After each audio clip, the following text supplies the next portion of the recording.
ಮೊದಲನೇದಾಗಿ ನಿಮ್ಮೆಲ್ಲರ ಅಚ್ಚುಮೆಚ್ಚಿನ ಪ್ರೀತಿಯ ಅಪ್ಪು ಸರ್ ಅವರಿಗೆ ಹುಟ್ಟುಹಬ್ಬದ ಶುಭಾಶಯಗಳು. ಓಕೆ, ಈಗ ವಿಡಿಯೋನ ಸ್ಟಾರ್ಟ್ ಮಾಡೋಣ. ಅಪ್ಪು ಸರ್ ಹಾಗೂ ಲೆಜೆಂಡ್ ಡಾಕ್ಟರ್ ರಾಜ್ಕುಮಾರ್ ಸರ್ ಹಾಗೂ ವೀರಪ್ಪನ್, ಈ ಮೂರು ಜನರ ನಡುವೆ ಏನು ಸಂಬಂಧ ಇದೆ, ಇದರ ಬಗ್ಗೆ ಇವತ್ತಿನ ವಿಡಿಯೋದಲ್ಲಿ ನಾವು ಮಾತಾಡೋಣ. ವಿಡಿಯೋ ಸ್ಟಾರ್ಟ್ ಮಾಡೋಕ್ಕಿಂತ ಮುಂಚೆ ಹಾಯ್, ಹಲೋ, ನಮಸ್ಕಾರ ಸ್ನೇಹಿತರೆ, ಮತ್ತೊಮ್ಮೆ welcome to my YouTube channel. Already ನಾನು ತಮ್ಲೈನಲ್ಲಿ ಹಾಕಿರೋ ಹಾಗೆ ಈ ಮೂರು ಜನಕ್ಕೆ ಏನು ಸಂಬಂಧವಿದೆ, ಈ ವಿಷಯದ ಕುರಿತು ಬಗ್ಗೆ ನಾವು ಇವತ್ತು ಚರ್ಚೆ ಮಾಡೋಣ.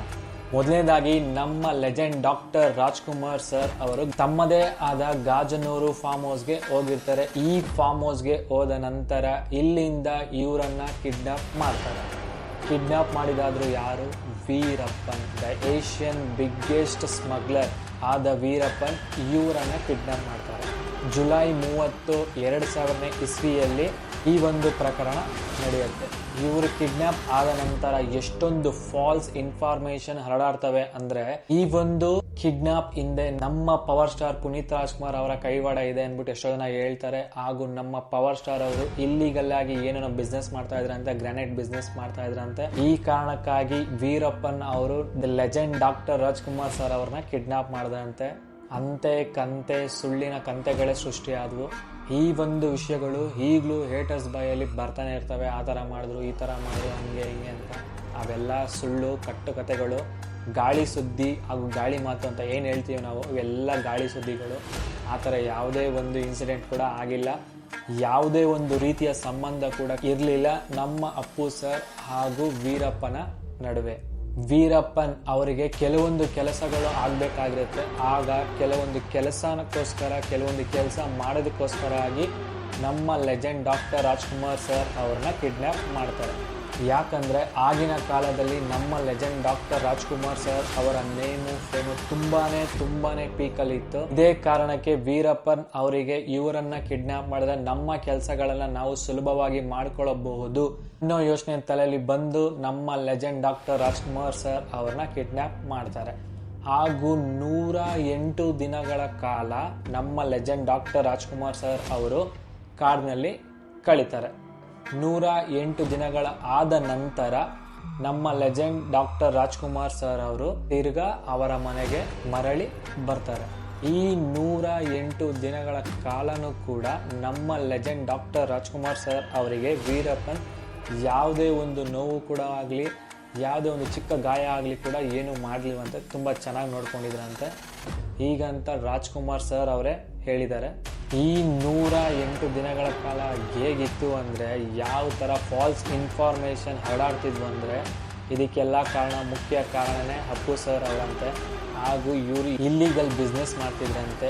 ಈ ಬಿಸ್ನೆಸ್ ಅಲ್ಲಿ ವೀರಪ್ಪನ್ಗೂ ಹಾಗೂ ನಮ್ಮ ಪವರ್ ಸ್ಟಾರ್ ಪುನೀತ್ ರಾಜ್ಕುಮಾರ್ ನಡುವೆ ಜಗಳ ಆಯ್ತಂತೆ. ಜಗಳ ಆದ ನಂತರ ಇವರು ವೀರಪ್ಪನ್ ಅವರು ಏನಿದಾರೋ ಡಾಕ್ಟರ್ ರಾಜ್ಕುಮಾರ್ ಸರ್ ಅವ್ರನ್ನ ಕಿಡ್ನಾಪ್ ಮಾಡಿದ್ರಂತೆ. ಡಾಕ್ಟರ್ ರಾಜ್ಕುಮಾರ್ ಕಿಡ್ನಾಪ್ ಆಗೋದಕ್ಕೆ ತಮ್ಮ ಫ್ಯಾಮಿಲಿನೇ ಕಾರಣ ಎಂದು ಎಷ್ಟೋ ಕಿಳಿಗೇಡಿಗಳು, ಈ ಹೇಟರ್ಸ್ಗಳು ಏನಿದ್ದಾರೆ, ಈ ಎಲ್ಲ ವಿಷಯಗಳನ್ನ ಗಾಳಿ ಸುದ್ದಿಯಾಗಿ ಬಿಡ್ತಾರೆ.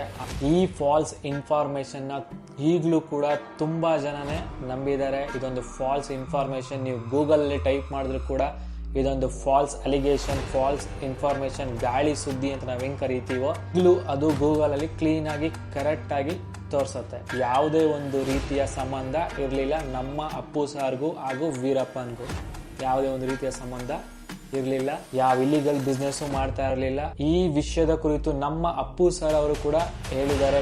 ಏನು ಅಂದ್ರೆ, ಇನ್ಫ್ಯಾಕ್ಟ್ ಆ ಟೈಮಲ್ಲಿ ಈ ಪ್ರಾಬ್ಲಮ್ ಆದಾಗ ಎಷ್ಟೋ ಪೇಪರ್ಗಳಲ್ಲಿ ಆಚೆ ಕಡೆ ನ್ಯೂಸ್ ಏನಿತ್ತು, ನಾನು ಗ್ರಾನೈಟ್ ಬಿಸ್ನೆಸ್ ಮಾಡ್ತಿದ್ದೆ, ನನ್ನಿಂದ ತೊಂದರೆ ಆಗಿ ನಮ್ಮ ತಂದೆಯವ್ರು ಕಿಡ್ನಾಪ್ ಆಗ್ಬಿಟ್ಟಿದ್ರು.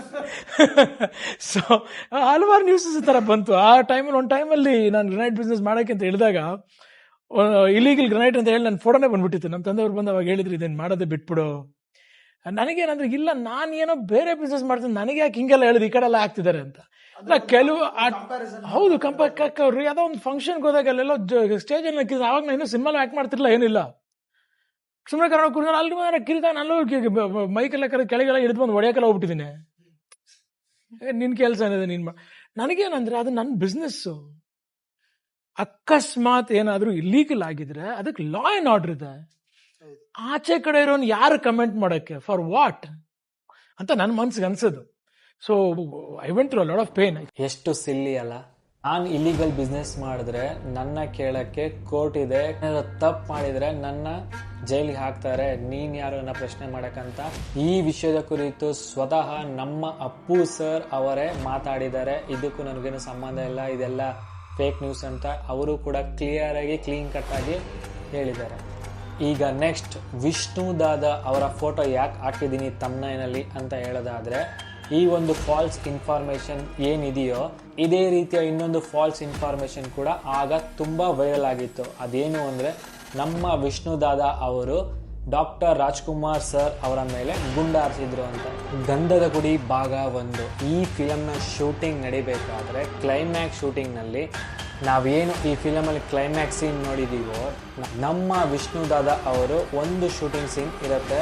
ಈ ಶೂಟ್ ನಲ್ಲಿ ವಿಷ್ಣು ದಾದಾ ಅವರು ರಾಜ್ಕುಮಾರ್ ಸರ್ ಮೇಲೆ ಫೈರ್ ಮಾಡ್ತಾರೆ. ಈ ಸೀನು ಮೂವಿ ಮೇಲೆ ಇರೋದು. ಬಟ್ ಇದನ್ನ ಜನ ಯಾವ ತರ ಗಾಳಿ ಸುದ್ದಿ ಮಾಡಿದಾರೆ ಅಂದ್ರೆ, ನಮ್ಮ ದಾದಾ ಅವರು ರಾಜ್ಕುಮಾರ್ ಸರ್ ಮೇಲೆ ಗುಂಡು ಆರಿಸಿದ್ರಂತೆ, ಈ ತರ ಗಾಳಿ ಸುದ್ದಿನ ಹರಡಾಡಿಸ್ತಾ ಇದ್ರು. ಬಟ್ ಫ್ಯಾಕ್ಟ್ ಏನಪ್ಪಾ ಅಂದ್ರೆ, ಆ ಮೂವಿ ಶೂಟಿಂಗ್ ನಡೆಯೋ ಟೈಮ್ ಅಲ್ಲಿ ಪ್ರೊಡ್ಯೂಸರ್ ಆದ MP ಶಂಕರ್ ಅವ್ರ ಕೈಲಿ ಒಂದು ಗನ್ ತಂದು ಕೊಡ್ತಾರಂತೆ. ಈ ಗನ್ ನ ವಿಷ್ಣು ದಾದಾ ಕೈಲಿ ಕೊಟ್ಬಿಟ್ಟು ಫೈರಿಂಗ್ ಸೀನ್ ನ ಶೂಟ್ ಮಾಡ್ಬೇಕಾಗಿತ್ತಂತೆ. ಬಟ್ ಇದನ್ನ ಇವರು ಫೇಕ್ ಗನ್ ಅಂತ ಅನ್ಕೊಂಡಿದ್ರಂತೆ. ಎಲ್ರು ಕೂಡ ಇದನ್ನ ಫೇಕ್ ಗನ್ ಅಂತಾನೆ ಅನ್ಕೊಂಡಿದ್ರಂತೆ. ಹಾಗೂ ಇದರಲ್ಲಿ ಯಾವುದೇ ಒಂದು ಬುಲೆಟ್ ಕೂಡ ಇರ್ಲಿಲ್ಲ ಅಂತ MP ಶಂಕರ್ ಸರ್ ಕೂಡ ಅನ್ಕೊಂಡಿದ್ರಂತೆ. ಬಟ್ ಅಲ್ಲಿ ಆಗಿದ ಇನ್ಸಿಡೆಂಟ್ ಏನಪ್ಪಾ ಅಂದ್ರೆ, MP ಶಂಕರ್ ಕೈಯಲ್ಲಿ ಗನ್ ಇರುತ್ತಂತೆ. ಈ ಗನ್ನ ಹಿಡ್ಕೊಂಡು ಅವ್ರು ಮುಂದೆ ಹೋಗ್ಬೇಕಾದ್ರೆ ಆ ವೇಟ್ಗೆ ಗನ್ನ ಅವರು ಮಿಸ್ ಆಗಿ ಟ್ರಿಗರ್ ಆಗ್ಬಿಡುತ್ತಂತೆ. ಈ ಬುಲೆಟ್ MP ಶಂಕರ್ ಸರ್ ಅವ್ರ ಮುಂದೆನೆ ಫೈರ್ ಆಗುತ್ತಂತೆ. ಫೈರ್ ಆದ ನಂತರ ಅಲ್ಲಿರೋ ಮಣ್ಣೆಲ್ಲ ಫುಲ್ ಚಿಲ್ಲಾಪಿಲ್ಲಾಗಿ ಆರುತ್ತಂತೆ. ಇದನ್ನೆಲ್ಲ ನೋಡಿದಂತ ಅಲ್ಲಿದ್ದ ಎಲ್ಲಾ ಟೆಕ್ನಿಷಿಯನ್ ಈ ಸೌಂಡ್ ನ ಕೇಳಿಸ್ಕೊಂಡು ಎಲ್ರು ಒಂದ್ ಸೆಕೆಂಡ್ ಮಂಕ್ ಆಗಿದ್ರಂತೆ. MP ಶಂಕರ್ ಸರ್ ಫುಲ್ ಮಂಕಾಗಿ ಕೈ ಕಾಲು ಆಡ್ಸಕ್ ಆಗ್ತಿರ್ಲಿಲ್ಲ ಅಂತೆ, ಅಷ್ಟು ಗಾಬರಿ ಆಗಿದ್ರಂತೆ. ಅದಾದ ನಂತರ ರಾಜ್ಕುಮಾರ್ ಸರ್ ಅವರೇ ಬಂದ್ಬಿಟ್ಟು, ಸರ್ ಬಿಡಿ ಸರ್ ಏನೂ ಆಗಿಲ್ಲ ಅಂದ್ಬಿಟ್ಟು ಸಮಾಧಾನ ಮಾಡಿಸಿ ಊಟ ಮಾಡೋಣ ಬಂದ್ಬಿಟ್ಟು ಊಟ ಕರ್ಕೊಂಡು ಹೋದ್ರಂತೆ. ಆಗ ಒಂದು ರಾಜ್ಕುಮಾರ್ ಸರ್ ಅವರು ಮಾತು ಹೇಳಿದ್ರಂತೆ, ಸರ್ ಇವಾಗ ಏನು ಈ ಇನ್ಸಿಡೆಂಟ್ ನಡೀತೋ, ಇನ್ಸಿಡೆಂಟ್ ನಡೆದಿಂತಾನೆ ಗೊತ್ತಾಗಿತ್ತು ಈ ಗನ್ನಲ್ಲಿ ಬುಲೆಟ್ ಇದೆ ಅಂತ. ಅಕಸ್ಮಾತ್ ಏನಾದರೂ ಇದು ನೀವೇನಾದರೂ ಬೈ ಮಿಸ್ ಆಗಿ ಫೈರ್ ಮಾಡಿರಲಿಲ್ಲ ಅಂದಿದ್ರೆ ಇವಾಗ, ಬಟ್ ಅದು ಮುಂದೆ ನನ್ನ ಮೇಲೆ ಫೈರ್ ಆಗಿರೋದು. ಇವತ್ತು ರಾಜ್ಕುಮಾರ್ ಬದುಕಿದಾನೆ ಅಂದರೆ ನೀವು ಕಾರಣ ಆಗ್ತೀರಾ ಸರ್, ಇಲ್ಲ ಅಂದರೆ ಇದೇ ಗನ್ನನ್ನು ಕೊಟ್ಬಿಟ್ಟು ನೀವು ನಮಗೆ ಫೈರ್ ಮಾಡಿಸ್ತಾ ಇದ್ರಿ, ಆಗ ನನ್ನ ಜೀವಕ್ಕೆ ಆಪತ್ತಾಗಿರೋದು ಸರ್ ಅಂತ ರಾಜ್ಕುಮಾರ್ ಸರ್ ಅವರೇ MP ಶಂಕರ್ ಸರ್ ಅವ್ರಿಗೆ ಹೇಳಿದ್ರಂತೆ. ಈ ಘಟನೆ ನಡಿಬೇಕಾದ್ರೆ ಇಲ್ಲಿ ವಿಷ್ಣು ದಾದಾ ಅವರು ಇರಲೇ ಇಲ್ವಂತೆ. ಬಟ್ ಸುದ್ದಿನ ನೋಡಿ ಹೆಂಗ್ ಹರಡಿಸಿದ್ದಾರೆ ಅಂದರೆ, ಈ ಒಂದು ಬುಲೆಟು ವಿಷ್ಣು ದಾದಾ ಅವರೇ ರಾಜ್ಕುಮಾರ್ ಸರ್ ಮೇಲೆ ಫೈರ್ ಮಾಡಿದ್ರು ಅಂತೆ. ಅಂತೆ ಕಂತೆ ಈ ಎಲ್ಲ ಸುಳ್ಳುಗಳನ್ನ ಇವರು ಸೃಷ್ಟಿ ಮಾಡಿದ್ರು. ಇದನ್ನೇ ಈಗಲೂ ಕೂಡ ಎಷ್ಟೊಂದು ಜನ ನಂಬಿದ್ದಾರೆ. ಇದೆಲ್ಲ ಒಂದು false information, the false allegation ಅಂತ ಗೂಗಲ್ ಟೈಪ್ ಮಾಡಿದ್ರು ಕೂಡ ಇದೊಂದು ಫಾಲ್ಸ್ ಇನ್ಫಾರ್ಮೇಶನ್ ಅಂತಾನೆ ಬರುತ್ತೆ. ಪಾಪ ಇದೊಂದು ಇನ್ಸಿಡೆಂಟ್ ನಡಿಬೇಕಾದ್ರೆ ನಮ್ಮ ವಿಷ್ಣು ದಾದಾ ಅವರು ಆ ಒಂದು ಜಾಗದಲ್ಲೇ ಇರ್ಲಿಲ್ವಂತೆ. ಆದ್ರೂ ಕೂಡ ಜನ ಯಾವ ತರ ಇದನ್ನ ಗಾಳಿ ಸುದ್ದಿಯಾಗಿ ಕನ್ವರ್ಟ್ ಮಾಡಿದ್ರು ಹಾಗೂ ಇದನ್ನ ಎಷ್ಟು ಕೆಡದಾಗಿ ಪೋರ್ಟ್ರೇ ಮಾಡಿದ್ರು ಅಂತ ನಾವು ಕೇಳಿಸ್ಕೊಂಡಿದ್ದೀವಿ. ಇದೆಲ್ಲ ಒಂದು ಸುಳ್ಳು, ಒಂದು ಕಟ್ಟುಕತೆ ಹಾಗೂ ಫಾಲ್ಸ್ ಅಲಿಗೇಷನ್ ಆಗಿತ್ತು. ಹಾಗೆ ನೋಡಕ್ ಹೋದ್ರೆ ಡಾಕ್ಟರ್ ರಾಜ್ಕುಮಾರ್ ಸರ್ ಹಾಗೂ ವಿಷ್ಣು ದಾದಾ ಸರ್ ಇವರು ಸ್ವಂತ ಅಣ್ಣ ತಮ್ಮಂದಿರ ತರನೇ ಇದ್ರು ಅಂತಾನೆ ಹೇಳ್ಬೋದು. ಆಗ ಡಾಕ್ಟರ್ ರಾಜ್ಕುಮಾರ್ ಸರ್, ವಿಷ್ಣು ದಾದಾ ಸರ್, ಅಂಬರೀಶ್ ಸರ್ ಹಾಗೂ ನಮ್ಮ ಶಂಕರಣ್ಣ ಈ 4 ಜನನು ಕೂಡ ಒಂದು ಒಳ್ಳೆ ಅಣ್ಣ ತಮ್ಮಂದಿರ ರೀತಿಯಲ್ಲೇ ಇದ್ರು ಅಂತಾನೆ ಹೇಳ್ಬೋದು.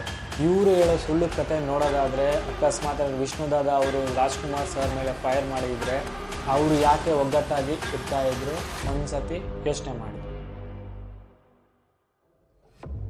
ಈ ಒಂದು ಸುಳ್ಳು ಕತೆ ಎಷ್ಟೋ ಜನನ ಫ್ಯಾನ್ಸ್ ವಾರ್ ಆಗಿ ಮಾಡೋಕೆ ಸ್ಟಾರ್ಟ್ ಆಯ್ತು. ಈ ಒಂದು ಫ್ಯಾನ್ಸ್ ವಾರ್ ಕಾರಣದ ಇಂತಾನೆ ನೆಕ್ಸ್ಟ್ ನಮ್ಮ ಡಾಕ್ಟರ್ ರಾಜ್ಕುಮಾರ್ ಸರ್ ಹಾಗೂ ಡಾಕ್ಟರ್ ವಿಷ್ಣುವರ್ಧನ್ ಸರ್ ಮೂವಿ ಇನ್ಯಾವುದು ಬರಲಿಲ್ಲ.